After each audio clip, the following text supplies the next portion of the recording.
বন্ধুরা, ঝুমকি রান্নাঘরে সকলকে স্বাগত। চলে এসেছি আবার একটি নতুন রেসিপি নিয়ে। তো আজকে নিয়ে চলে এসেছি বেগুন ভর্তা। তার জন্য নিয়েছি একটি বেগুন, দুটো টমেটো, 4টে কাঁচা লঙ্কা আর 1 মুঠো ধনেপাতা। বেগুনটা কেটে নুন হলুদ মাখিয়ে নিলাম। শুকনো লঙ্কা ভেজে নিয়েছি, বেগুনটাও ভেজে নিলাম, তার সাথে টমেটো কাঁচা লঙ্কাটাও ভেজে নেব। টমেটোটা নরম হয়ে গেলে নামিয়ে নেব। ঠান্ডা হয়ে গেলে একটা বাটিতে নুন দিয়ে তার সাথে শুকনো লঙ্কাগুলো গুঁড়ো করে দিয়ে দিলাম কাঁচা লঙ্কাটা থেতলে নিয়ে দিয়ে দেবো অল্প সর্ষের তেল। সর্ষের তেল দেওয়ার পরে ভেজে রাখা বেগুন টমেটোগুলো মেখে নেব। ওপর দিয়ে ছড়িয়ে দেবো ধনেপাতা। এখানে কিন্তু আমি পেঁয়াজ রসুন কোনো কিছুই ব্যবহার করছি না। যারা নিরামিষ খান তাদের জন্য এটা খুব ভালো একটা রেসিপি।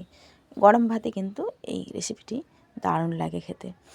অবশ্যই ট্রাই করো। আবার দেখা হবে নতুন ভিডিও নিয়ে। ততক্ষণ সকলে ভালো থেকো।